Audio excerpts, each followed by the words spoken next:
নমস্কার, আমি সুপর্ণা।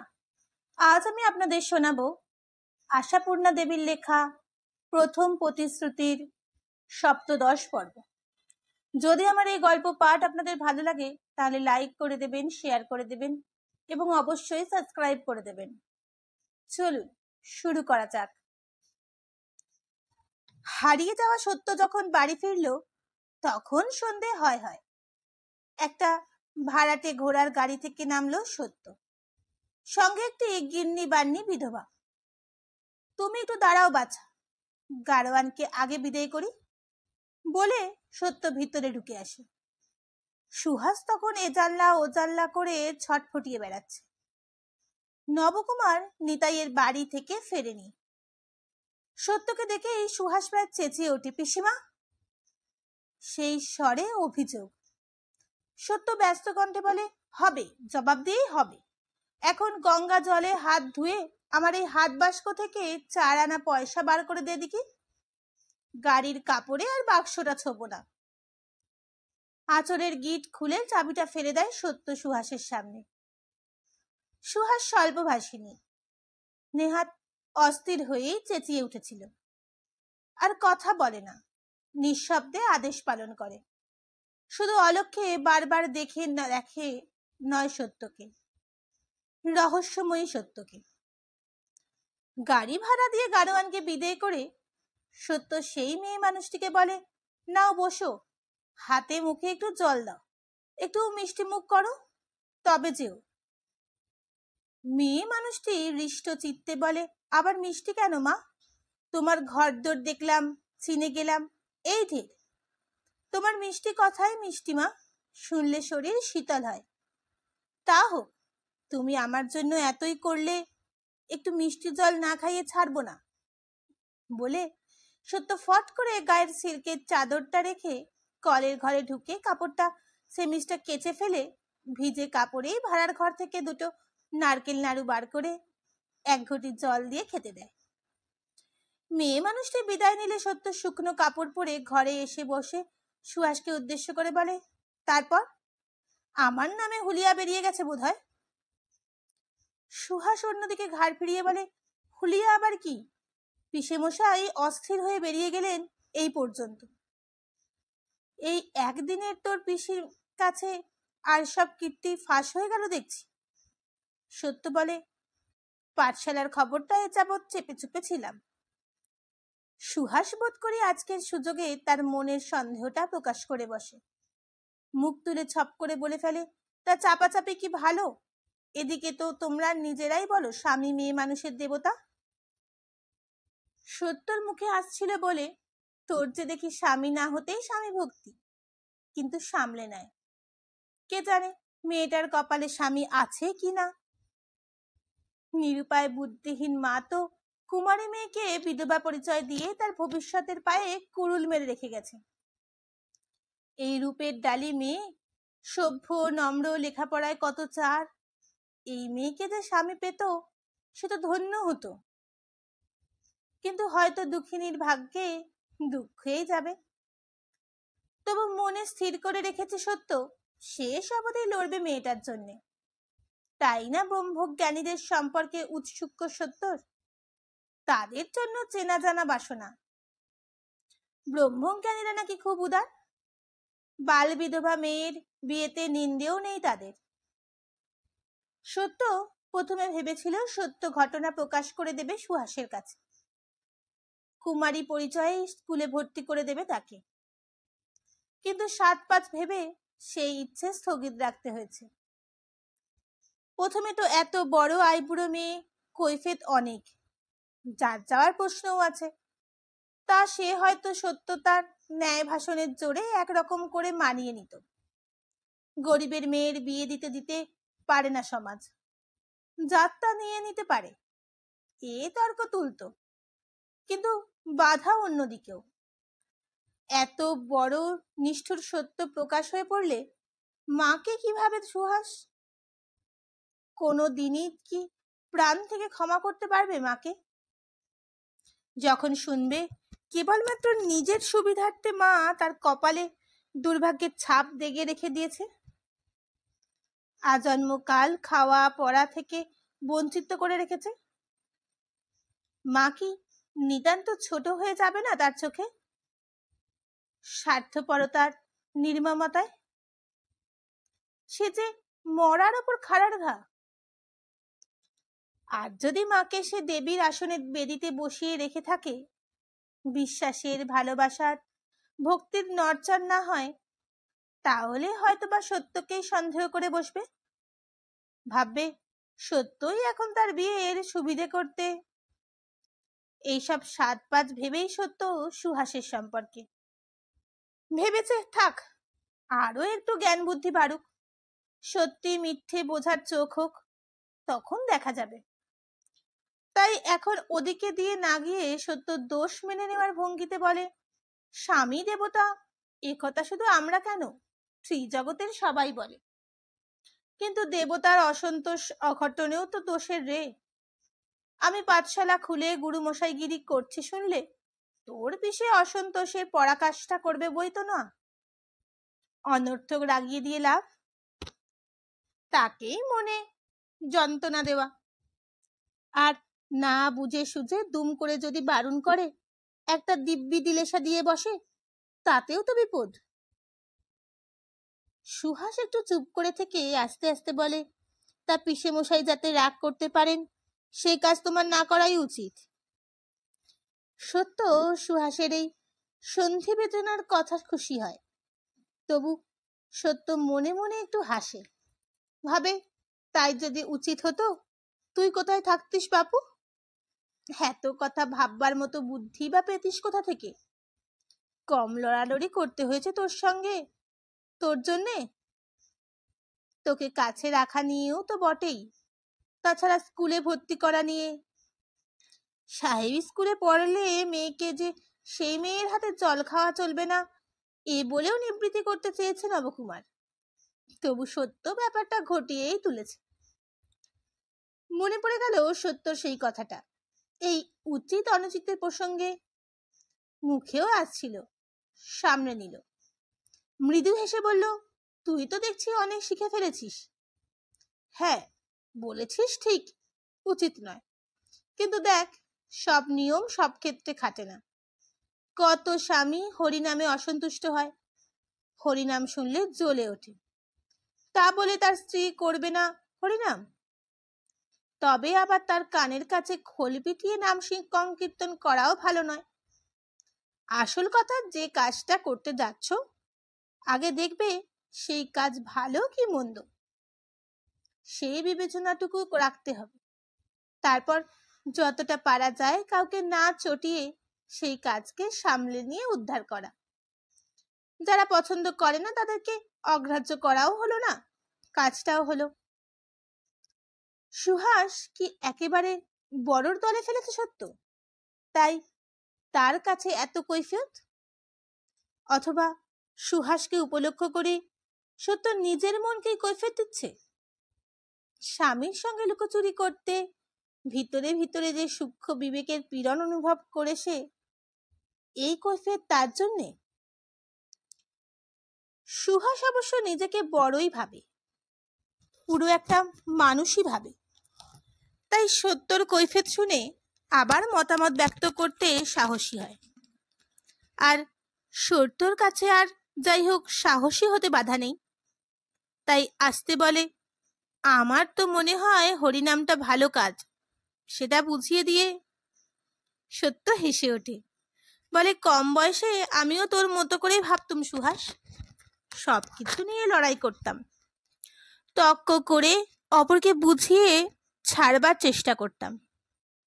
কিন্তু এখন বয়স বুদ্ধি বাড়ার সঙ্গে সঙ্গে এইটা বুঝেছি, অবিরত লড়াইয়ের কেবল শক্তিক্ষয়, কাজেই জন্য যে শক্তি থাকা দরকার সেই শক্তির অনেকটা যদি তর্কে খরচ করে ফেলি তবে কাজটা হেঁচে ঝিমিয়ে যাব। তাই যাতে সাপও মরে লাঠিও না ভাঙে সেই পথে ধরি। তবে ওই যা বললাম, ক্ষেত্র বিশেষে। আর সেই বিশেষটা চেনবার চোখ চাই, বুঝলি? মেয়ে মানুষ কি মানুষ নয় বলে অনেক তর্ক করেছি, কিন্তু দেখছি ক্রমশ যে তক্ক সমুদ্রে বালির বাঁধ। এই আমাদের পোড়া দেশে মেয়ে মানুষ হওয়া অনেক জ্বালা, বুঝলি? একটা সৎ কাজ করতে যাও, তাতেও পায়ে পায়ে বাধা। মাস্টার মশাই বলেন, অন্ন দানের চেয়েও বড় পুণ্য বিদ্যা দানে। মানুষে আর জন্তু জানোয়ারের যে তফাৎ, সে তো এই বিদ্যে থেকেই। নইলে প্রাণী মাত্রই তো খায়, ঘুমায়, ছানা পারে, মানুষ থেকে কীট পতঙ্গ পর্যন্ত। তাই সে বিদ্যে বস্তুটা যার মধ্যে এতটুকু আছে, তার উচিত আর একজনকে সেই বিদ্যের ভাগ দেওয়া। এই জিনিস তো দানে কমে না, বরং বাড়ে। কিন্তু এসব কথা কজনে বুঝতে চায় বল? চায় না। আগে ভাবতাম যা ঠিক তা সবাইকে বুঝিয়ে ছাড়ব, বুঝিয়ে সোজা করব। কিন্তু এখন বুঝতে শিখেছি যে সে চেষ্টা হচ্ছে হাত দিয়ে হাতি মাপা, আকাশের তারা গোনা।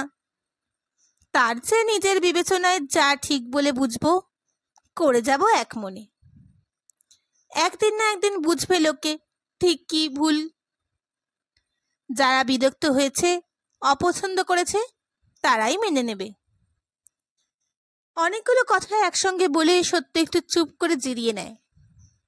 সুহাস সেই অবসরে চট করে উঠে গিয়ে এক ঘটি মিশ্রির পানা এনে সত্যের মুখের সামনে ধরে। সত্যর ভেতরটা বোধ করি এমনি একটা শীতল পানীয় চাইছিল। কোন কালে বাড়ি থেকে বেরিয়েছে, বিনা বাক্যে ঢকঢক করে মিষ্টির জলটা খেয়ে নিয়ে মৃদু হেসে বলে, মনের কথা টেনে নিয়ে তেষ্টার জল দিতে শিখেছিস? আর তোর শেখবার কিছু বাকি নেই সুহাস। জগৎ সংসারে শুধু এইটুকু শিক্ষার সম্বল থাকলেই যথেষ্ট। সুহাস লজ্জায় মাথা হেঁট করে। সত্য তাকিয়ে দেখে, রূপে গুণে যেন আলো করা মেয়েটা। কিন্তু কিন্তু গুণ কি ছিল এমন? সত্যর মনে পড়ে প্রথম দিনটার কথায়। কি ঔদ্ধত্য, অনম্র, ভেতর চাপা, মুখ গোছা গোছের স্বভাব ছিল সুহাসের। প্রতিনিয়ত তাকে নিয়ে অসুবিধায় পড়তে হয়েছে সত্যকে।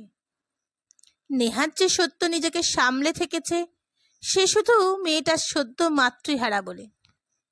আর তার উপরে মায়ের মৃত্যুটা বড় মর্মান্তিক, বড় আকস্মিক বলে। ক্রমশ সুহাসের প্রকৃতিতে এসেছে নম্রতা, সভ্যতা, কোমলতা। দত্তবাড়ির দরুন বহুবিধ বদভ্যাস যা সত্যকে পীড়িত করত, বিরক্ত করত, সেগুলো অন্তর্নিহিত হলো আস্তে আস্তে। একটা মেয়ের মতো মেয়ে হয়ে উঠল সুহাস। তবে স্বভাবটা একটু গম্ভীর চাপা, হৃদয়বৃত্তির বহিঃপ্রকাশটা কম। আনন্দ, বেদনা, সুখ, দুঃখ, খুশি, অখুশি বোঝা যায় না ফট করে। বোঝা যায় না শ্রদ্ধা, কৃতজ্ঞতা, স্নেহ। তাই আজ হৃদয়বৃত্তির এই প্রকাশটুকুতে বড় বেশি পরিতৃপ্ত হয় সত্য। সুহাসের ওই লজ্জানত মুখের দিকে তাকিয়ে বলে, তা আমার এত দেরি হলো কেন, তা তো জিজ্ঞেস করলি না কই? সুহাস মৃদু হেসে বলে, জিজ্ঞাসা করতে যাব কেন? বলবার হলে তুমি নিজেই বলবে। বলবার হলে শোনো কথা। সত্য বলে, বলবার নয় এমন কাজ তোর পিসি করে বেড়ায় বুঝি? বাহ, তাই বলেছি নাকি? বলেছি? তা সুহাসের আর কথা আর শেষটা বলা হলো না। উঠোনের দরজা ঠেলে দুই মূর্তিমান ঢুকলেন, নবকুমার আর নিতাই। দুজনের মুখ থেকেই একটা করে সম্বোধন বেরোলো, বড় বউ, বৌঠান। সত্য মাথায় কাপড়টা একটু টেনে উঠে দাঁড়ায়। নবকুমার বসে পড়ে। বসে পড়ে বলে, কি ব্যাপার তোমার বড় বউ? ভর দুপুরে রোজ তুমি যাও কোথায়? আজই বা এতক্ষণ ছিলে কোথায়? তোমার এসব রীতিনীতি তো ভালো ঠেকছে না আমার। সত্য এক মুহূর্ত নবকুমারের সেই বিপর্যস্ত মূর্তির দিকে তাকিয়ে একটু মুখ টিপে হেসে বলে, তাই বুঝি? আমার রীতিনীতি আর ভালো ঠেকছে না তোমার? হাসি। সত্য হাসছে। তার মানে হয় তার মনে কোনো অপরাধবোধ নেই, নয় সে পাকা ঘুঘু। নিতাইয়ের জ্ঞান থাকে না সে যে হাঁ হয়ে সেই চাপা হাসিতে উজ্জ্বল অর্ধাব্যগণ্ডিত মুখের দিকে তাকিয়ে আছে। এবং রীতিনীতির দিক দিয়ে সেটাও খুব শোভন নয়। নবকুমার কিন্তু এত বিহুবল নয়। এই এতক্ষণটার উদ্বেগ, অশান্তি, দুশ্চিন্তার সবকিছুর যন্ত্রণা তার রাগের ঝাঁঝ হয়ে ফুটে ওঠে। সত্যর হাসিটা তাকে ইন্ধন যোগায়। তাই এবার তেড়ে দাঁড়িয়ে উঠে বলে, না, ঠেকছে না। আমার মনে হচ্ছে তোমার মতিবুদ্ধি মন্দ পথে যাচ্ছে। শুধু নবকুমার হলে সত্য দপ করে উঠত কিনা কে জানে, কিন্তু এখন সঙ্গে নিতাই। ওর সামনে রেগে উঠলে মান থাকে না। তাই সত্য তেমনি ভাবেই বলে, তা তোমার যখন মনে হচ্ছে তখন অবশ্যই ওই তার একটা ন্যায্য কারণ আছে। বিজ্ঞ বিচক্ষণ পুরুষ তুমি, তাহলে এখন এই দুষ্টু পরিবারকে নিয়ে কি করবে বলো?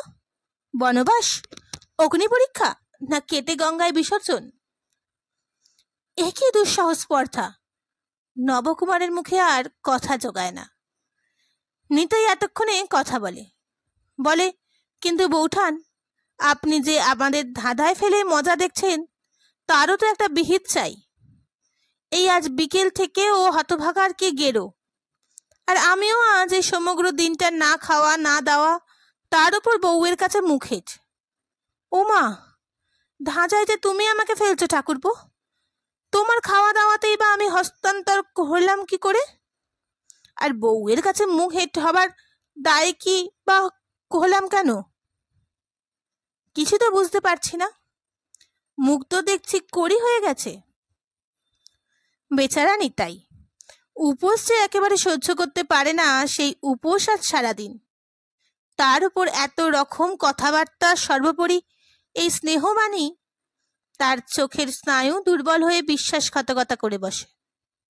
আর সেই বিশ্বাসঘাতকতার লজ্জাটা ঢাকতে সে তার বউয়ের কাছে হেঁট হয়ে যাওয়া মাথাটা আর একবার হেঁট করে। না, এই দুটো বুড়ো খোকা হয়েছে সমান।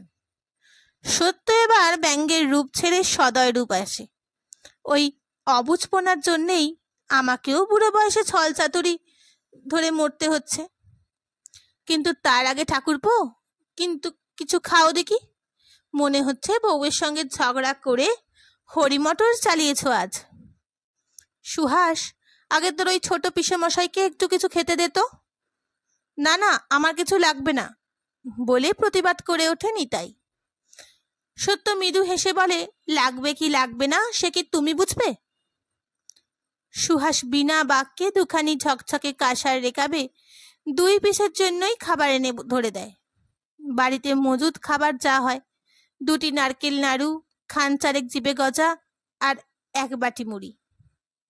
হঠাৎ নিতাইয়ের ভারী দুঃখ হয়। তার ঘরেও তো এমন কিছু অপ্রতুল নেই, অথচ এমন পরিপাটিত্ব কোনো সময় চোখে ধরা পড়ে না। এই যে নবকুমার মাঝে মাঝে যায়, কই নিতাইয়ের বউ তো কোনোদিন 1 গ্লাস জলও এগিয়ে দেয় না। খিদে দুর্দমনীয় হলেও হাত বাড়িয়ে নিতে ইচ্ছে হচ্ছে না যেন। নবকুমারও ভারী মুখে বলে, আমার খাবার দরকার নেই। সত্য গম্ভীরভাবে বলে, তোমাদের দরকার তো খেতে বলা হচ্ছে না, আমার দরকারেই বলা হচ্ছে। খাও, আমি বসে বসে আমার অপরাধের জবাববন্দি দিচ্ছি। অগত্যাই দুজনে হাত বাড়াতে হয়। সত্য বলে, রোজ কোথায় যাই সে বৃত্তান্ত সুহাস জানে, ছেলেরা জানে, জানো না শুধু তুমি। জানাবো তোমাকে, তবে তার আগে কথা দিতে হবে যে কাজ করছি নিষেধ করবে না। বাহ, এই যে সাদা কাগজে সই। নবকুমার বলে, কাজটা ভালো কি মন্দ না জেনে। সত্য এক মুহূর্ত চুপ করে থেকে শান্ত স্থির গলায় বলে, তাকাও আমার দিকে। 2 বন্ধু আছো, দুজনেই তাকাও। স্পষ্ট তাকিয়ে বলো, আমি একটা মন্দ কাজ করছি এই সন্দেহ সত্যিই আছে তোমাদের মনে? বলো, তবে আমি তোমাদের কথার উত্তর দেব। বলা বাহুল্য 2 বন্ধুর কেউই চোখ তুলে তাকায় না, বরং দুজোড়া চোখ একেবারে নতমুখী হয়ে যায়।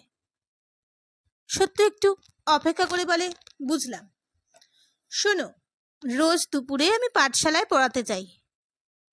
নবকুমার একবার চোখ তোলে, চমকে শিউরে। নিতাইও প্রায় তাই, বলে, পড়াতে? হ্যাঁ, পড়াতে। সর্বমঙ্গলা তলায় রোজ দুপুরে মেয়ে মহলের একটা আড্ডা হয়। গিন্নি, মাঝবয়সী বউ, ঝি আছে দু একজন। সাত করে কেউ বা মায়ের ফুল বিল্লপত্র বেছে রাখেন, কেউ বা মালা গাঁথেন। একজন আছেন মুখে মুখে পুরাণ কাহিনী, রামায়ণ মহাভারতের কাহিনী বলেন। 5 জনে শোনে, আবার গাল গল্পও খুব চলে। এটা দেখে মাস্টারমশাইয়ের মাথায় এসে গেল, আবার মাস্টারমশাই? নবকুমার মুখটা বিকৃত হয়ে ওঠে। সত্য সেটা দেখেও দেখল না, বলতে লাগলো, মাথায় এসে গেল এই মেয়ে মানুষদের নিয়ে একটা পাঠশালা খুললে কেমন হয়। বৃথা গাল গল্পে সময় নষ্ট না করে খুলে দিলেন সর্বমঙ্গলা বিদ্যাপীঠ। আমায় ধরে পড়াতে বললেন, গুরুকে এবার গুরু দক্ষিণা দাও, পড়াও এদের। দেখলাম কাজটা পুণ্যের। বললাম বেশ। নবকুমার চঞ্চল হয়ে বলে ওঠে, আমাকে একবার শুধোবারও দরকার নেই? আহা, সেই অপরাধ তো 100 বার স্বীকার করছি, কিন্তু তুমি যদি দুম করে দিব্যি দিয়ে বসতে, সেই ঠেলে তো আর করা হতো না। তাই মা সর্বমঙ্গলার নাম করে লেগে গেলাম। বই, খাতা, সিলেট সব মাস্টারমশাইয়েরই খরচ। তোমার এত বিদ্যে যে মাস্টারি করতে গো? নবকুমারের এই ব্যঙ্গোক্তিতে সত্য মৃদু হেসে বলে, মাস্টারি করা তো সত্য বামনির জন্মগত পেশা গো। আজন্ম তো মাস্টারি করেই এলাম, স্বভাবের দোষেই এগিয়ে পড়লাম। আর বিদ্যে সে ওই পড়াতে পড়াতেই এগোবো, যতটুকু পড়ি ততটুকু করে যাব। নিতাই আস্তে আস্তে বলে, বয়সওয়ালা মেয়েরা পড়ায় মন দিচ্ছে? খুব খুব, 2-1 জন বাদে শিখেও ফেলেছে ঝটপট। দেখলে বুঝতে নিজেরা রামায়ণ, মহাভারত, পুরাণ কাহিনী পড়বার জন্যে কি আগ্রহ। দেখে মনে হয় জীবন সার্থক হচ্ছে আমার। নবকুমার মুখ তথাপি হালকা হয় না, বলে, মাস্টার মশাই যে ধর্মের মাথায় ঝাড়ু মেরে বেম্য হয়েছে সে কথা নিশ্চয়ই জানে না ওরা? জানবে না কেন? তবে তোমার মতন সবাই তো আর অত গোঁড়া নয়। মাস্টার মশাইয়ের হাতে ভাত তো খেতে যাচ্ছে না কেউ। আর ধর্মের মাথায় ঝাড়ু মারাই বা বলছো কেন? ব্রাহ্ম ধর্ম, হিন্দু ধর্ম, কান দিয়ে শোনো না কত কিছু। এই যে আজ অত বড় ব্রহ্ম সমাজের চাই কেশব সেনের বাড়ি পরমহংস এসেছিলেন। কি কোথায় কে এসেছিলেন? নবকুমার কাছা খুলে দাঁড়িয়ে ওঠে। পরমহংসদেব? বলি, তার নামটাও কি শোনোনি কখনো? শুনবো না কেন? বেজার মুখে বলে নবকুমার। দক্ষিণেশ্বরে দেখেও তো এসেছি সেবার আপিসের বন্ধুদের সঙ্গে। তা তিনি? হ্যাঁ তিনি কেশব সেনের বাড়িতে এসেছিলেন। সেই দেখতেই তো আজ আমার এত দেরি, আর তোমাদের কাজে সব ফাঁস। নবকুমার স্তম্ভিত দৃষ্টিতে কিছুক্ষণ তাকিয়ে থেকে বলে, তোমাকে আর কিছু বলার নেই আমার বড় বউ। তুমি আমার নাগালের ঊর্ধ্বে চলে যাচ্ছ।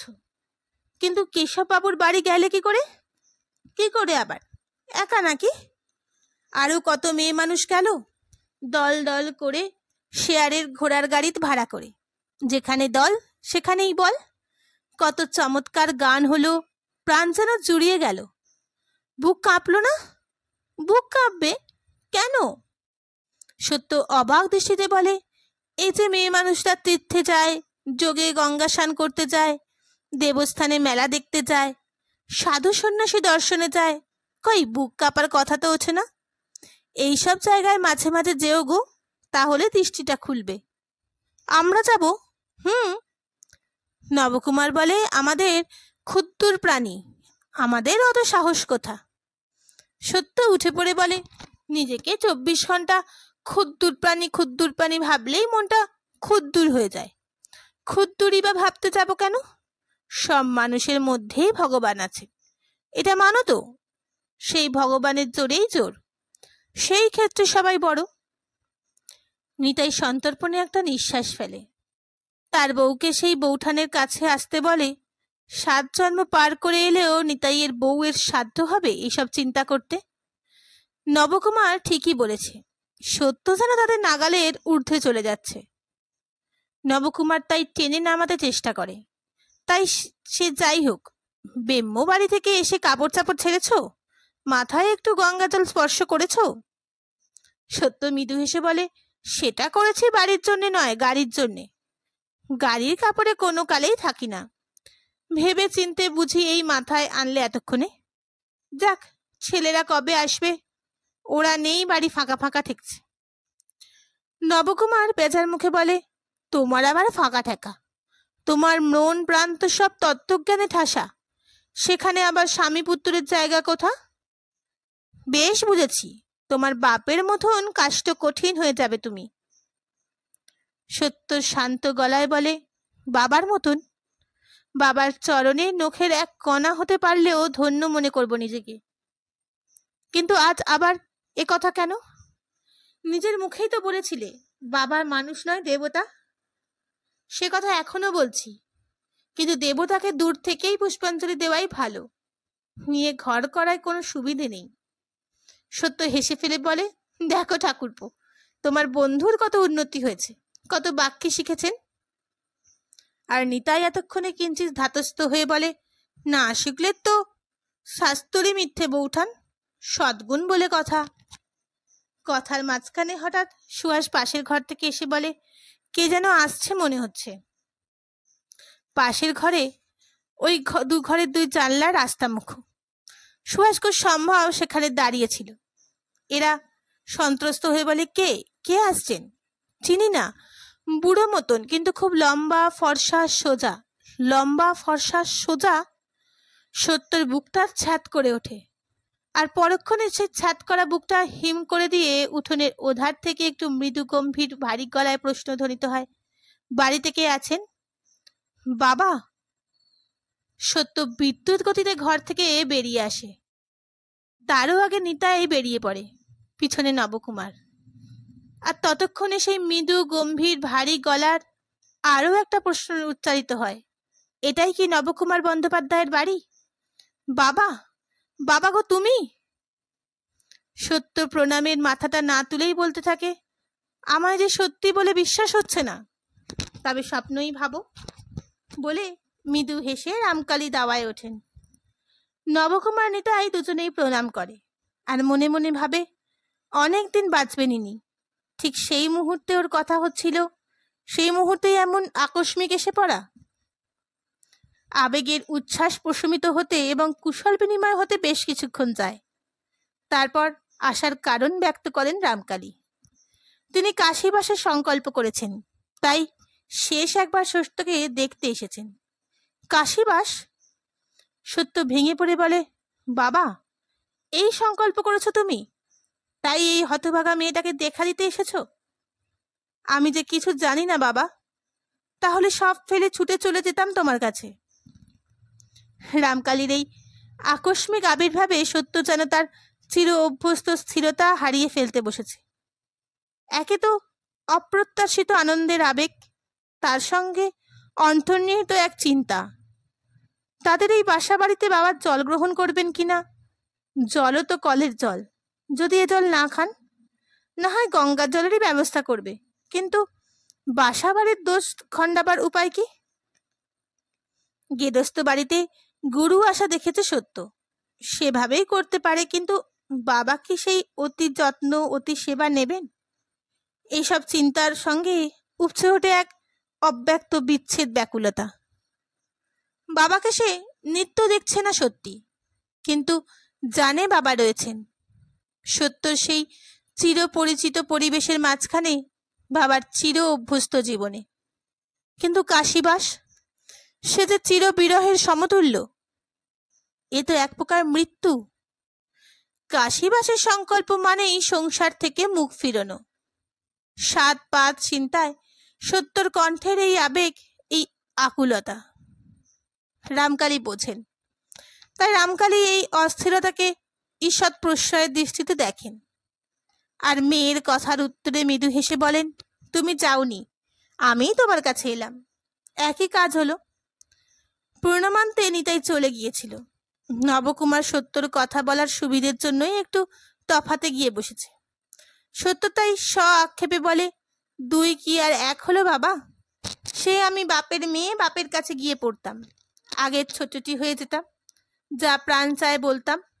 আর এ তুমি কুটুম বাড়ি এসেছ, আমি পরের ঘরের বউ, আমার প্রতি পদে বাধা, কি বা বলবো, কি বা কইব। নবকুমার তফাতে বসলেও এত তফাতে নয় যে সত্যর বাক্য বলি তার কর্ণগোচর হতে কোনো বাধা হচ্ছে। সে সহসা নৈবেক্তিক স্বগোক্তি করে ওঠে, হায় ভগবান, প্রতি পদে বাধা, পা আরো অবাধ হলে কি যে হতো। রামকালী সচকিত হয়ে বলেন, কি বললে বাবাজি? নবকুমার গম্ভীর গলায় বলে, না এমন কিছু নয়, তবে নাকি আপনার মেয়ে আক্ষেপ করছেন প্রতি পদে বাধা, তাই বলছিলাম। আপনাদের নিত্যানন্দপুরে এমন কোনো মেয়ে আছে, আর আমাদের বারুইপুরে এমন কোনো বউটা আছে যে আপনার মেয়ের সমতুল্য স্বাধীন?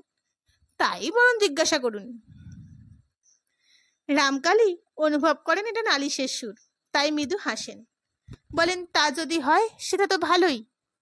আমার মেয়ে যে ঝাঁকের কই হবার জন্য জন্মায়নি, সে আমি তার শৈশব কালেই বুঝেছি।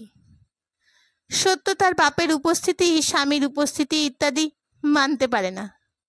ঘোমটাটা আরো একটু টেনে বলে, আচ্ছা বাবা, তুমি এই তেতেপুরে এসেছো, এই সময় নালিশ ফোরত করতে বসাটা কি খুব ভালো হচ্ছে? থাকবে তো 2-4 দিন, পরে যত খুশি। ওরে বাবা, 2-4 দিন কি রে, একটা দিনের জন্যই চলে এলাম, কাল যাব। একটা দিন? বাবা, মাত্র একটা দিনের জন্য এলে তুমি? সত্য কেঁদে ফেলে, তোমার সঙ্গে যে আমার অনেক কথা। হ্যাঁ, বাবার সঙ্গে সত্যর অনেক কথা। কতদিন ভেবেছে চিঠি লিখে সব বলে বাবাকে। প্রশ্ন করে কোনটা ঠিক কোনটা ভুল, কিন্তু লিখতে গিয়ে দেখেছে অগাধ কথা। এত কথা কি চিঠিতে লেখা যায়? তাছাড়া উত্তর প্রত্যুত্তরের মধ্যে বক্তব্য বোঝানো যায়, শুধু একতরফা পেশ করা যেন কৈফিয়ত দাখিল করা। বাবা যদি উত্তর লেখেন, এত কথা আমার লেখার উদ্দেশ্য কি? অথচ ব্রাহ্মধর্ম কি? কোনো একজন চিরহৌতসী গুরুজন যদি হঠাৎ ব্রাহ্মধর্ম নিয়ে বসেন, তাকে ত্যাগ করা সমীচীন কিনা? গেরস্থ ঘরের মেয়ে অথবা গেরস্থ ঘরের বউ এই অপরাধের জগৎ সংসারের সকল প্রকারের কাজ থেকে তাদের বঞ্চিত হওয়াই বিধি কিনা? স্বামী যদি হিতাহিতে অন্ধ হন, মেয়ে মানুষের সেই অন্ধ পথেই চলার নিয়ম কিনা? স্বামী যদি, এমন অনেক প্রশ্ন তো আছেই।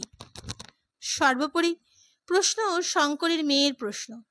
শঙ্করীর কথা বলে যখন বাবাকে চিঠি লিখেছিল, তখন রামকালী উত্তর দিয়েছিলেন যে যত বড় অপরাধেরই অপরাধী হোক, সে যদি অনুতপ্ত হয়ে থাকে তাকে ক্ষমা করাই কর্তব্য। তাছাড়া তোমার বিবেচনার ওপর আমার আস্থা আছে। সুহাস সম্পর্কে কোনো সিদ্ধান্ত গ্রহণ করবে, এ একবার বাবাকে জিজ্ঞাসা করবার তার বিশেষ ইচ্ছে। কিন্তু বাবা কিনা একদিন মাত্র থাকবেন, তার মানেই সত্যর এই বাসা বাড়িতে তিনি খাওয়া মাখা করবেন না। হয়তো ফলমূল আর গঙ্গা জল খেয়েই একটা বেলা কাটিয়ে দেবেন। সত্যর আর পিতৃ সেবার পূর্ণ হবে না।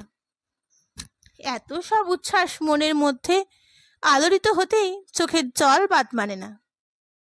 রামকালী আস্তে তার মাথায় একটু স্পর্শ রেখে বলেন, একটা দিনই কি কম হলো রে?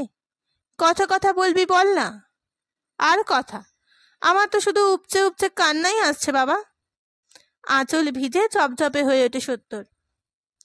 অনেকক্ষণ পরে প্রশমিত হয় সে কান্না, কথাও হয়।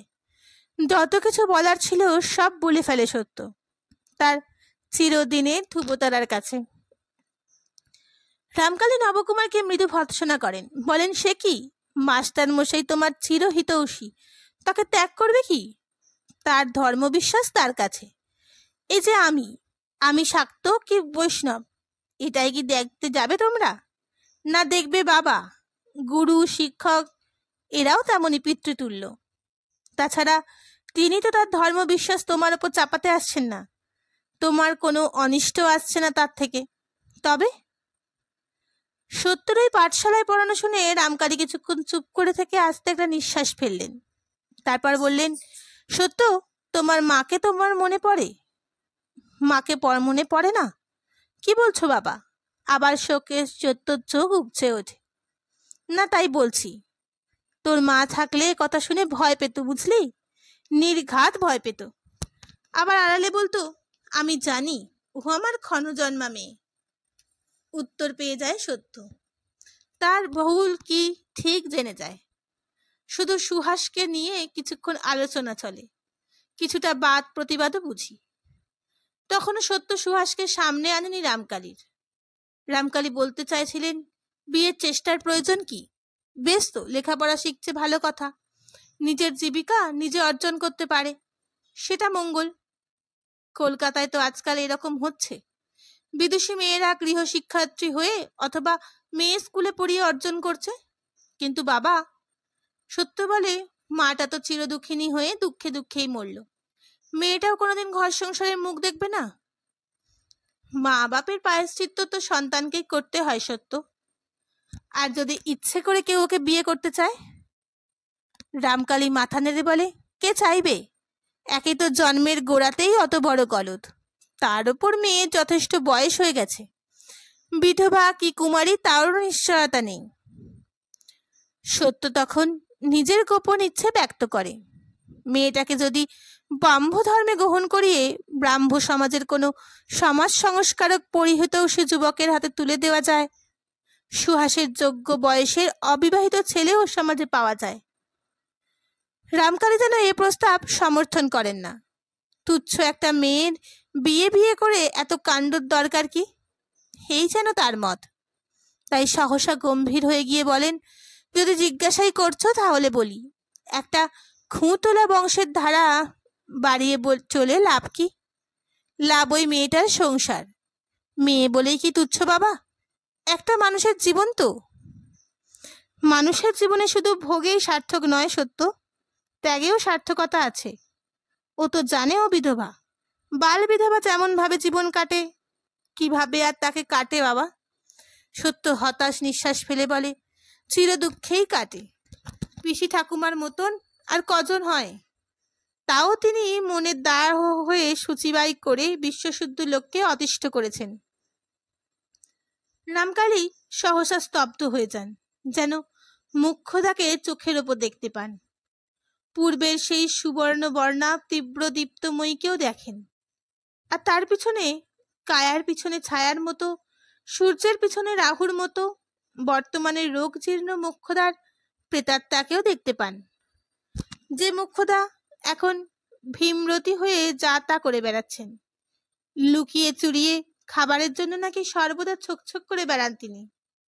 দেখ তোর, না দেখ মোর নীতিতে মুঠো করে মাছ ভাজা নিয়ে মুখে পুড়ে বসে থাকেন।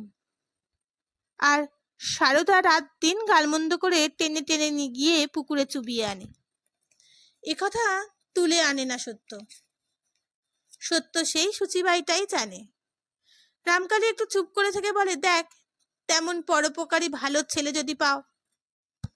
তোমার আশীর্বাদ না পেলে এত বড় কাজ করতে ভয় খাচ্ছি বাবা, তুমি মন খুলে সায় দিয়ে যাও।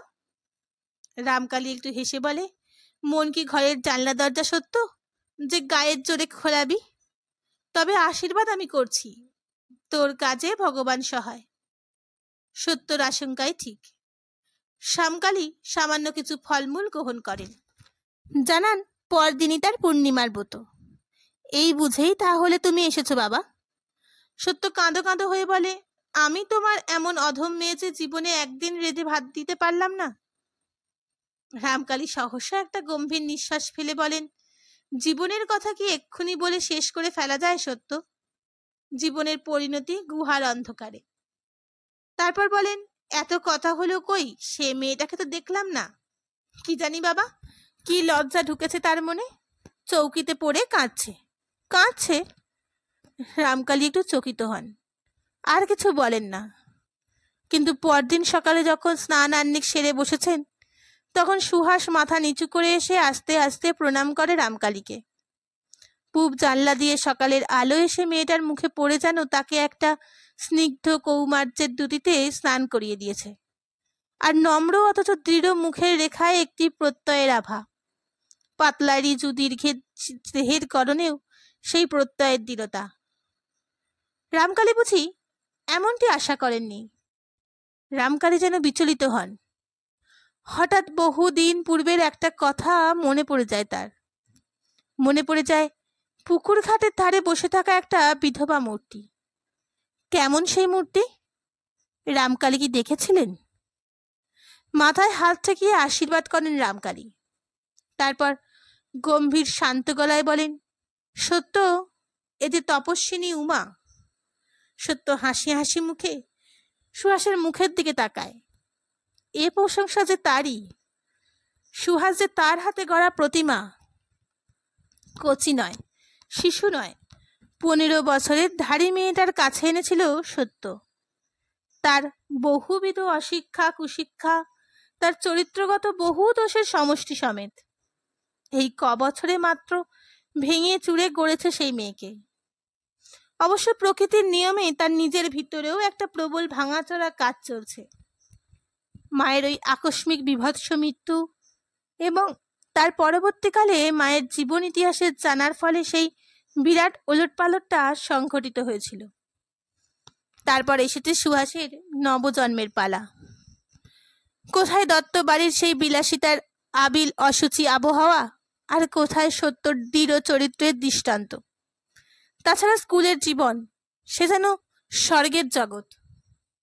সুহাসের প্রকৃতি শুধু বদলায়নি, আকৃতিও বদলেছে। যেমন বাচাল মৃতভাষী হয়ে গেছে, তেমনি হঠাৎ লম্বা হয়ে গিয়ে গোল গাল পুষ্ট দেহ মেয়েটা হয়ে উঠেছে বেতের ডগার মতো ছিপছিপে লম্বা পাতলা। একটু বুঝি কৃষই। যে কৃষ তাকে দেখে তপস্বিনী উমার তুলনা মনে পড়েছে রামকালীর। সত্য হাসি হাসি মুখে বলে, পরপর 2 বছর ফার্স্ট হলো। সত্যি নাকি? বলেন রামকালী। সুহাস বোধ করি লজ্জা পেল। মৃদু কুণ্ঠিত একটু হাসি এসে বলল, দাদুর নাতিদের ফার্স্ট হওয়ার খবর তোলা থাকলো, আর তোলা নেই সে কথা শুনেছেন রামকালী। নবকুমার বলেছে নাতিদের সঙ্গে দেখা হলো না বলে দুঃখ প্রকাশও করেছেন। রামকালী বলেছেন, তা সত্যি দেখিনি অনেক দিন। জলপানি পেয়েছে শুনেও খুশি হলাম। এসব গত রাত্রের কথা। সুহাস জানে সুহাস নিজের লজ্জা ঢাকতে তাড়াতাড়ি ওদের কথা তোলে। রামকালী মৃদু হেসে বলেন, নাতির ফার্স্ট হওয়ার আহ্লাদের কথা, কিন্তু নতুন কথা নয় দিদি। নাতনির ফার্স্ট হওয়াও নতুন কথা। আশীর্বাদ করি সুখী হও, সৌভাগ্যবতী হও। সত্য দিকে ফিরে বলেন, মন খুলেই আশীর্বাদ করলাম রে। সত্যর চোখ আবার জলে ভরে আসে। বাবার কথাবার্তার ধরন বদলে গেছে। চিরদিনের সেই দূরত্ব বজায় রাখা মাপজোপ কথায় জাগায় এখন যেন নিকটের সুর। সংসার থেকে মুখ ফিরবার কালে কি সহসা সংসারের প্রতি মমত্ব বোধ করছেন রামকালী, নাকি ওই তার এই সৃষ্টি ছাড়া সংসার ছাড়া মেয়েটার কার্যকলাপ তাকে বিচলিত করেছে? যাত্রাকাল যত নিকটবর্তী হয় সত্যর গলার শব্দ তত ভার হয়ে আসে। থেকে যাও বলে অনুরোধ করাই বা পথ কোথা? সেখানে এক মুঠো ভাত খাবার অনুরোধ চলবে না, দিতেই হবে। ছোট ছোট কথা, ছোট ছোট নিঃশ্বাস। কবরেজি কি ছেড়ে দেবে বাবা? ছেড়ে দেব না? ছেড়ে দেব কেন সত্য? ওই বিদ্যেটুকু দিয়ে যতটুকু যার উপকার হয়, তবে পেশাটা ছেড়ে দেব, অর্থাৎ দক্ষিণাটা বাদ। খুব কষ্ট করে থাকবে না তো বাবা? বিশ্বনাথের খাসমহলে কষ্ট কি রে পাগলি? শরীর অশরীরের এই বেয়ারা অবাধ্য মেয়েটা একটু খবর পাবে তো বাবা? সে বাপু এখন বাক্যদত্ত হতে পারছি না, সে জানি। সে কি আর জানতে বাকি আছে আমার? নবকুমার পায়ের ধুলো নিয়ে বলে, কবে যাত্রা? এই সামনের অষ্টমী তিথিতে নৌকা ছাড়বে। নৌকো? নবকুমার সাহসে ভর করে বলে, কেন? এখন তো রেলগাড়ি চলছে। চলছে? নৌকোও তো চলে এসেছে। রামকালী হাসেন। সে তো চলৎশক্তি হারায়নি, ওতে একদিনে পৌঁছানো যেতে। সত্য এগিয়ে এসে বলে। রামকালী মৃদু হাসেন। হত তাড়াতাড়ি বা কি? মুমূর্ষু রোগী দেখতে তো যাচ্ছি না। তীর্থের পথটাই তীর্থ। পথটাকে চোখ বুঝে অতিক্রম করে লাভ কি? এই একেবারে মা গঙ্গার কোলে চড়ে বসবো, কোলে কোলে চলে যাব। বাবা ঠিকানা? ঠিকানা সে কি আমি এখন থেকে ঠিক করে যাচ্ছি রে? গিয়ে পৌঁছানোর খবর জানাবে তাহলে। এই দেখো, এই মেয়ের কেবল সত্যবন্দি করিয়ে নেওয়ার ফন্দি। হবেই তো, যেমন নাম রেখেছ। একেবারে যাবার সময় রামকালী সহসা বেনিয়ানের পকেট থেকে 2খানি পাকানো কাগজ বের করে বলেন, এই নাও, এই 2টো জিনিস রাখো। কে? শক্ত হাত পাতে না, চমকে তাকায়। রামকালী বলেন, একখানি তোমার জন্মপত্রিকা, আমার কাছে ছিল এ যাবৎ। আমি নিয়ে কি করব বাবা? থাক, থাকা ভালো। আর এইটা? রামকালী একটু থামেন। দেশের বিষয় আসে যা কিছু বংশের ছেলেরাই থাকলো। ত্রিবেণীতে আলাদা কিছু লাখরাত জমি ছিল, সেটা তোমার নামে। না বাবা না, সত্য কেঁদে ওঠে। আমি চাই না। আমি তোমার মেয়ের সন্তান, শুধু স্নেহের অধিকারী। তাই এটুকু যে স্নেহেরই চিহ্ন ধরে নাও। বাবা গো, চিহ্ন দিয়ে স্নেহ বুঝবে তোমার? না বাবা, দরকার নেই আমার। সত্য হাতও পাতে না, চোখের আঁচলও নামায় না। এত কান্না বোধ করি সারা জীবনে কাঁদেনি সত্য। মা মরতেও না। রামকালী মুখটা ফিরিয়ে আত্মস্থ করে নেন নিজেকে। তারপর নবকুমারের দিকে বাড়িয়ে দিয়ে বলেন, রাখো। নবকুমার সত্যর এই বাড়াবাড়িতে চাঞ্চল্য বোধ করছিল। ভাবছিল, ছেলে নেই, মেয়েরই তো সবই বাবার কথা বলে মহারানী ভিক্টোরিয়া রাজ্যটাই পেলেন। সেসব কিছুই না, মুষ্টিভিক্ষের উপহার, তাও মেয়ে নিচ্ছেন না। অতএব নবকুমার হাত বাড়াতে দেরি হয় না। রামকালী পালকিতে ওঠেন। আপাতত পালকিতেই চললেন। কলকাতায় বিশিষ্ট কয়েকটি দেবস্থান দেখবেন, তারপর নৌকায় উঠবেন। রেলটা পছন্দ করেন না রামকালী। বলেন, তেমন তাড়া না থাকলে দরকার কি? পালকিটা যত দূর দেখা যায় দরজায় দাঁড়িয়ে দেখে সত্য। তারপর বাড়ির মধ্যে ঢুকে এসে বসে পড়ে। অনেকক্ষণ পরে চোখ মুছে নিঃশ্বাস ফেলে বলে, নেহাত নিরুপায় যদি না হতাম, ঠিক আমি বাবার সঙ্গে চলে যেতাম। নবকুমার বলে, তা নিরুপায় আর কি? কটা দিন নয় সুহাস চালিয়ে দিতে গেলেই পারতে। সে দুদিন নয় কাশি জানুনি থেকে আসতে, বললে না তো? সত্য আর একটা লজ্জা আর ক্ষোভ মেশানো নিঃশ্বাস ফেলে বলে, সংসার চালানোর কথা নয়, অন্য কথা। শরীরের অবস্থায় মনে হচ্ছে আমার ভালো নয়। জানি না বুড়ো বয়সে আবার কপালে কি গেরো আছে। নবকুমার কিছুক্ষণ হাঁ করে তাকিয়ে থাকে সত্যর সেই লজ্জা বিক্ষুব্ধ বিপন্ন মুখের দিকে। খবরটা হৃদয়ঙ্গম করতে আরো কিছুক্ষণ লাগে। তারপর আকস্মাৎ এক অপ্রত্যাশিত পুলকে রোমাঞ্চিত হয়ে ওঠে সে। ও ভগবান, এইবার তাহলে সত্যর পায়ে একটু ছেকল পড়বে। এই ছেকল পড়ার কথাটাই সবচেয়ে আগে মনে পড়ে নবকুমারের। আর তাতেই আহ্লাদ উতলে ওঠে। হঠাৎ সত্যর একটা হাত চেপে ধরে বলে, সত্যি? আস্তে হাতটা ছাড়িয়ে নিয়ে সত্য বলে, আহ্লাদে নাচবার কিছু নেই। ভরা দুপুর, নৌকো মাঝগঙ্গায়। দাঁড়টানা একটানা একটা শব্দ ছাড়া আর কোনো শব্দ নেই। শুধু খানিক খানিক সময় অন্তর দাঁড়ি মাছিদের এক একটা দুর্বোধ্য হুঙ্কার স্তব্ধ প্রকৃতিকে যেন চমকে চমকে দিচ্ছে। নৌকোর আশেপাশে দাঁড়ের ধাক্কায় ভেঙে পড়া জলের বৃত্তরেখা, দূরে ঢেউ খেলানো জলের রেশম চিকন গায়ে বাতাসে মৃদু কম্পন। সেই ঢেউ খেলানো ঘি রঙা রেশমি ওড়নার গায়ে হিরে কুচি রোদের উজ্জ্বল সমারোহ। রামকালী সেই সমারোহের দিকে তাকিয়ে স্তব্ধ হয়ে বসেছিলেন। ভর দুপুরে অচঞ্চল গঙ্গা, নৌকোর গতি মৃদু মন্থর, তাই ভিতরে আলোড়ন নেই। কিন্তু মনের ভিতরে, যে মন ওই স্তব্ধ দেহ দুর্গের মধ্যে চিরদিন সমাহিত থেকেছে, না আলোড়ন নয়, শুধু যেন সেই চির সমাহিত মনটাকে আজ একটু মুক্তি দিয়ে ফেলেছেন রামকালী। ছেড়ে দিয়েছেন ইচ্ছে মতো ঘুরে বেড়াবার জন্য। এই ৬৮ বছর ধরে যে দীর্ঘ প্রান্তরটা পার হয়ে এলেন রামকালী, সেই প্রান্তরের এক প্রান্ত থেকে ও প্রান্ত অব্দি পাক খেয়ে বেড়াচ্ছেন সেই হঠাৎ ছাড়া পাওয়া মনটা। এর আগে কোনোদিন এমন কোনোদিন স্মৃতি রোমন্থন করেননি রামকালী। আজ করছেন, হয়তোবা অজ্ঞাতসারেই করছেন। আজ সংসারের কাছ থেকে বিদায় নিয়েছে রামকালী, পিঠ ফিরিয়েছেন তার দিকে। কিন্তু বিদায় গ্রহণের প্রাক্কালে কত ব্যবস্থা, কত হিসেব নিকেশ, কত নির্দেশ, কত বন্দোবস্ত। গ্রামে যে টোলটি স্থাপিত করেছেন, সেই দুস্থ বিদ্যার্থী কজনের প্রতিপালনের ভার গ্রহণ করেছেন।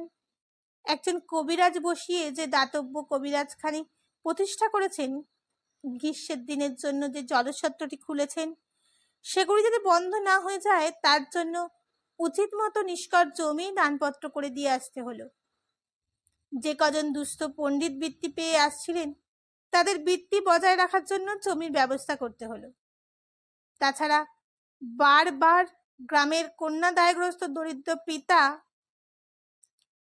অবিরা, অসহায় বিধবা, রুগ্ন অপটু পুরুষের অথবা মাতৃপিতৃহীন শিশুর একরকম আশ্রয়স্থল ছিলেন রামকালী। দূর দূর জায়গা থেকেও লোক এসে হাত পেতেছে রামকালীর কাছে। এইসব লোক যাতে একেবারে না বঞ্চিত হয়, একেবারে না বিতাড়িত হয়, তার জন্য রাসুকে নির্দেশ দেওয়া হয়েছে একখানা বড় তালুকের মাধ্যমে। অবশ্য রাসু যদি নিয়ম বজায় না রাখে, রাসু যদি সেই তালুকের উপসত্ব আত্মসাৎ করে, করবার কিছু নেই, কারণ এটা একটা অনিয়মিত ব্যাপার। তবু রাসুকেই ভার নিয়ে আসতে হলো। রাসু ছাড়া আর কে মানুষ হলো? নেরুটার তো উদ্দেশ্যই পাওয়া গেল না প্রায়। ঠিকানা না জানিয়ে দু একটা চিঠি দিয়েছিল কবে কবে যেন, তাতেই জানা গেছে মরেনি, বেঁচে আছে। রাসু আর ভাইগুলো তো অমনীষী। সেজ কাকার দুই ছেলে কুচুটের রাজা। রাসুর বড় ছেলেটা বাবুর শিরোমণি হয়ে উঠেছে, হচ্ছে শারদার দোষেই কতকটা। শারদা যেন স্বামীর সঙ্গে রেশারেশি করে ছেলেকে বাবু করে তুলতে বদ্ধপরিকর। সব কথাই বলে ও পারবে না, ওই একটা মেয়ে, অদ্ভুত উল্টো পাল্টা। রামকালী নিঃশ্বাস ফেলে ভাবলেন, ওর বিধাতা কি ওকে কতকগুলো উল্টো পাল্টা জিনিস দিয়েই তৈরি করেছিলেন, নাকি জীবনটা ওর উল্টো স্রোতের মুখে পড়েই বলেই? রামকালী ওর হদিশ পান না। কখনো ওর ভারসহ কর্মনিষ্ঠা, ওর অসাধারণ নৈপুণ্য, ওর অগাধ সহিষ্ণুতা দেখে তাক লেগে যায়। কখনো ওর বিস্ময়কর নির্লিপ্ততা, দৃষ্টিকটু ঔদাসীন্য দেখে স্তব্ধ হতে হয়। দুর্গোৎসবের সমস্ত ভার শারদা একা মাথায় তুলে নিতে ভয় পায় না, দিয়েও নিশ্চিন্ত হন রামকালী। কিন্তু এবার হঠাৎ শারদা শান্ত ঘোষণা জানিয়ে দিল, খুড়ো ঠাকুর যেন এ ভার আর কারোর ওপর ন্যস্ত করেন। কেন? কেনর কিছু নেই, বাড়িতে তো আরো লোক আছেন। গ্রামের কজন বয়স্ক ব্রাহ্মণ কন্যাকে ডেকে রামকালী জানিয়ে দিলেন বড় বৌমার শরীর অসুস্থ, অতএব তারা যদি তারা এসেছিলেন, তুলেও দিয়েছিলেন পুজো। কিন্তু অনেক সন্ন্যাসীতে গাজন নষ্ট। পুরোহিত পুজোয় বসে হাতের কাছে উপকরণগুলি ঠিকমতো না পেয়ে রেগে আগুন। তবু রামকালী যেন শারদার ওপর রাগ করতে পারেন না অগ্রাহ্য করতে। অনুভব করেন শারদার মধ্যে বস্তু ছিল, কিন্তু ভাগ্যের প্রতিকূলতায় সে খণ্ড খণ্ড হয়ে গেছে। ভাগ্যের প্রতিকূলতায় এখানেই কোথায় যেন একটা খোঁজ। অনেকবার ভেবেছেন রামকালী, ভাগ্য ছাড়া আর কি, মানুষ তো নিমিত্ত মাত্র, কিন্তু সেই বিশ্বাসে অটুট থাকতে পারেননি। যাক, তবু সকলের যথাসাধ্য সুব্যবস্থা করে এসেছেন রামকালী। এখন যার যা নিয়তি। তথাপি অনেকগুলো মুখ যেন হতাশ দৃষ্টি মেরে তাকাচ্ছে রামকালীর দিকে, যেন বলছে, ফিরে চলে গেলে আমাদের? সত্যি? কই যাবে এ কথা তো বলিনি কোনোদিন। আমরা যেন বড় নিশ্চিন্তে ছিলাম। এই মুখগুলোর মধ্যে শারদার মুখটা বড় স্পষ্ট, শারদার চোখটা বড় তীব্র। হতাশা নয়, যেন সে দৃষ্টিতে অভিযোগ। কিন্তু অনেক বছর আগে আর একবার যখন সংসার ত্যাগ করেছিলেন রামকালী, তখন কি একবারও পিছু পানে তাকিয়েছিলেন? না। কি হালকা, কি বন্ধনহীন মন নিয়ে সেই যাওয়া। বৈরাগ্যের কারণটা নিতান্তই স্থূল ছিল সত্যি। বাপের খড়ম থেকে সে বৈরাগ্যের উদ্ভব।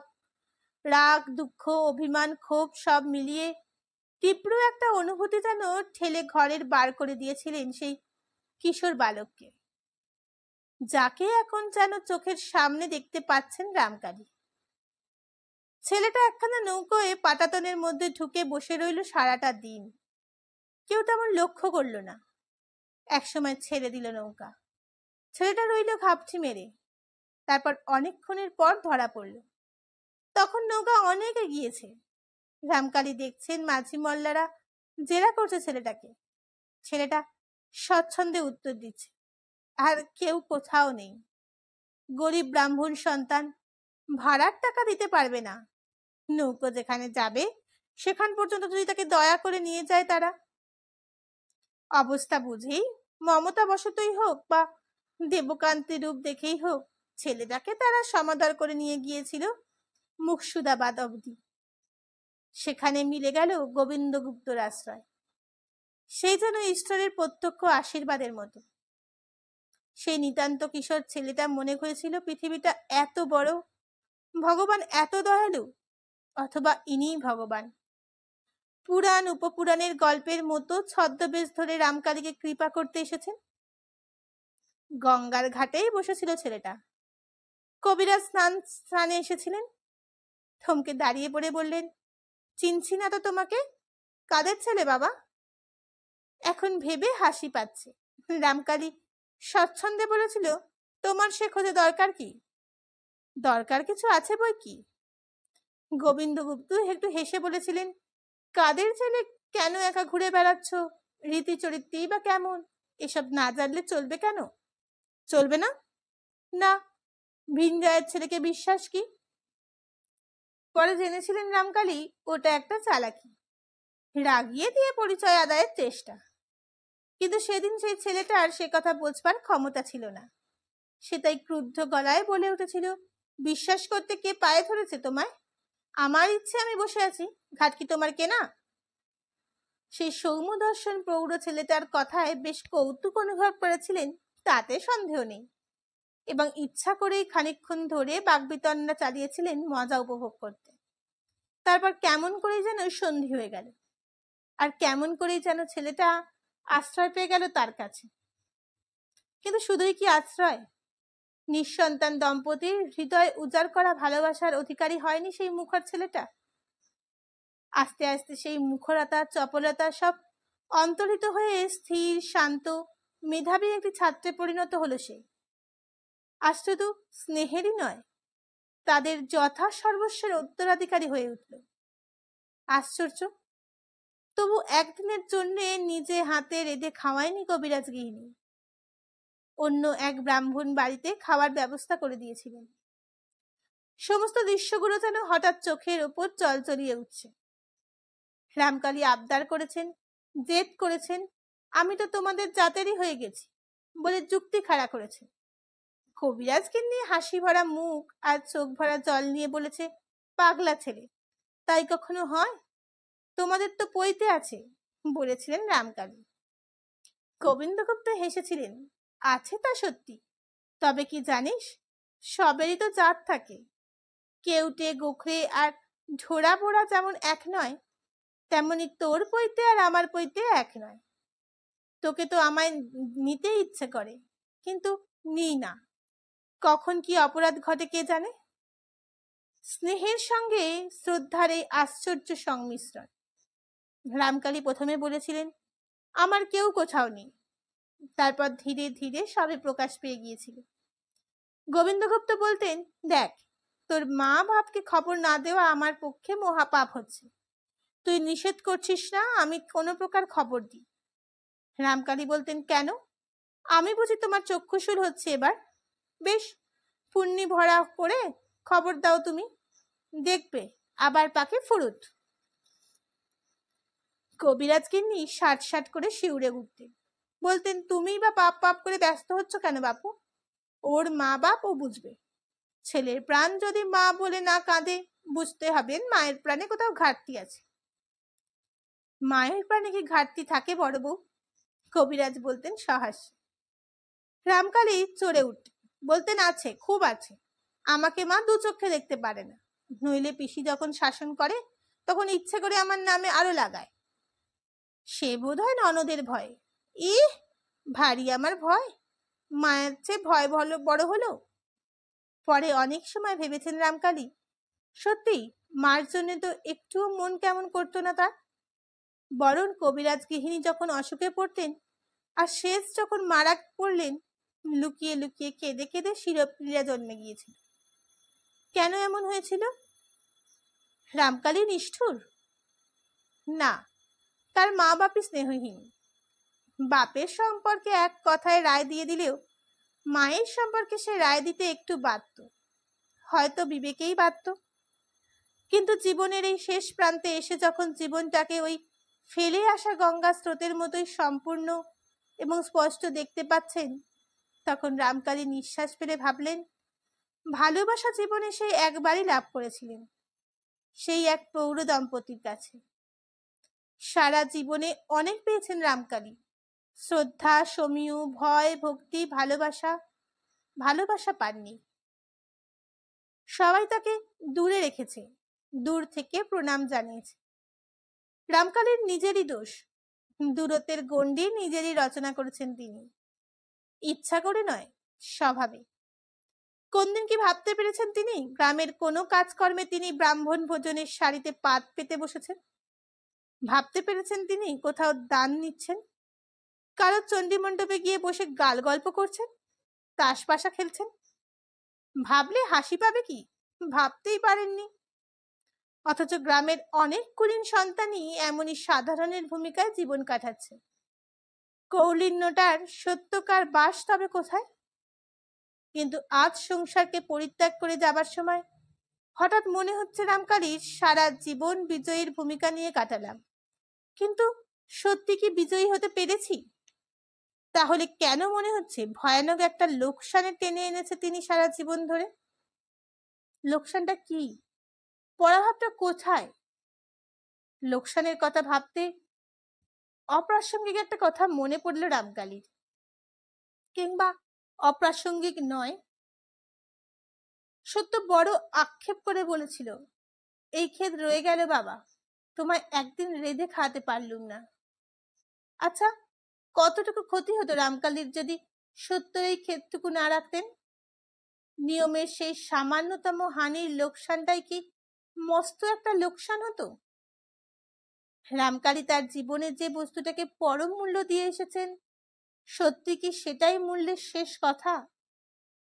যদি তাই হয়, তবে কেন বারবার ভুবনেশ্বরের অদ্ভুত এক বিজয়িনীর হাসি হেসে চোখের সামনে এসে দাঁড়ায়? কেন বলে, জীবনে তো অনেক পেলে, পাওয়ার গৌরবে পৃথিবীর দিকে তাকিয়ে দেখনি, কিন্তু আসল ঘরটাই যে ফাঁকা পড়ে রইল তোমার, সেই হিসেব করেছো কোনোদিন? কর্তব্যই করলে চিরকাল, ভালোবাসতে পারলে কাউকে? মনের মধ্যে ডুব দিয়েছেন রামকালী। ভালোবাসা কার জন্য সঞ্চিত থেকেছে? সত্যর মুখ ছাড়া আর কোনো মুখ চোখে ভেসে উঠছে না, আর সব যেন জীব, এর প্রতি করুণা। সত্য আছে হৃদয়ের নিভৃতে অনেকখানি জায়গা দখল করে, কিন্তু সেটুকু কি সত্য কোনোদিন জানতে দিয়েছে রামকালী? জানানো দুর্বলতা ভেবে অনবরত বালি চাপা দিয়ে আসেননি কি? হঠাৎ দুগ্গা দুগ্গা করে উঠলেন রামকালী, ছেড়ে দেওয়া মনকে যেন বেঁধে ফেললেন। বললেন, ওহে, মুঙ্গেরে পৌঁছবে কখন নাগাদ? মাঝি বলল, আগে কথা, এই তো এসে পড়লাম বলে। আচ্ছা ভালো, কষ্টহারিণীর ঘাটে নৌকা বাঁধবে,